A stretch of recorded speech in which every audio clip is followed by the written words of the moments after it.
What will happen in Berlin in 2 days?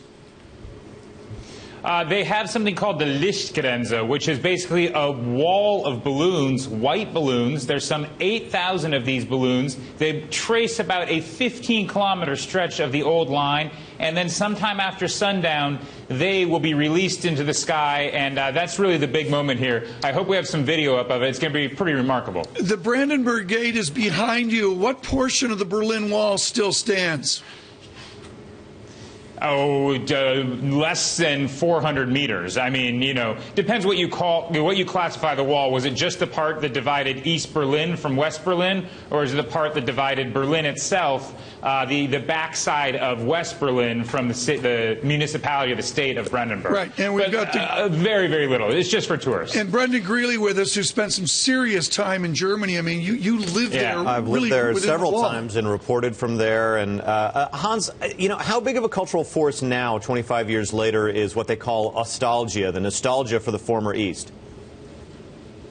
You come across it. I mean, look, in Berlin, a lot of the sort of east-west divide isn't so much an east-west divide. It's a north-south divide, and it's old Berliners who are upset about Swabians and Bavarians who are not only coming to Berlin with all their money, but also their work ethic that's deemed to be just a little bit more industrious. Yeah, Berlin used to... Berlin's a party city, right? It's always been a party city.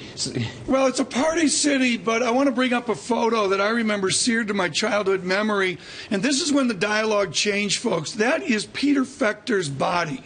He was a teenager. This is a grim photo of a grim August 1962, and this photograph changed the debate on communism. Sir Martin Sorrell with us from WPP. And Sir Martin, you went through Checkpoint Charlie. I went through Checkpoint Charlie about 1963.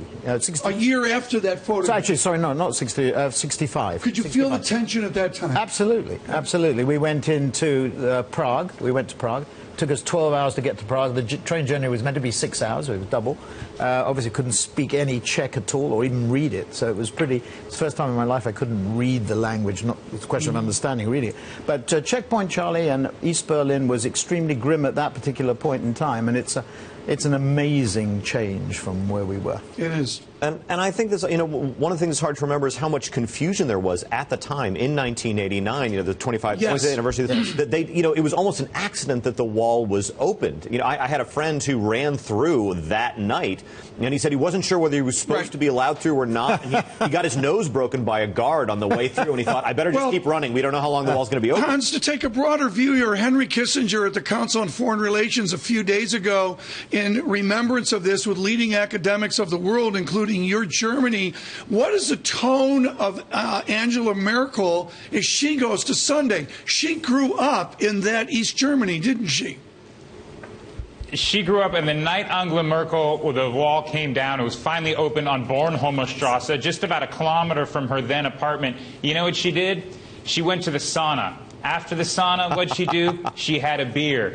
She didn't quite know that it was real, and it wasn't until the next day that she had class, she had her lab, her physics lab to tend to. The next day, she crossed over, went to the shopping districts in the West Berlin, saw the opulence, saw the excess. So Merkel has a very personal relationship with this. One other thing on this is that Merkel, and this kind of gets back into the tech debate that we talk about a lot in the NSA eavesdropping, Merkel lived in the former East, which means that the Stasi was a real presence and personal privacy is very much prized by her. That drives her today as she thinks and makes decisions on tech and national security issues. I like the way you bring in the emotion of Merkel, who grew up in East Germany. Of course, this will be the 25th anniversary. You've got an entire generation of kids who were not there when the Berlin Wall came down. What is the emotion of the millennials?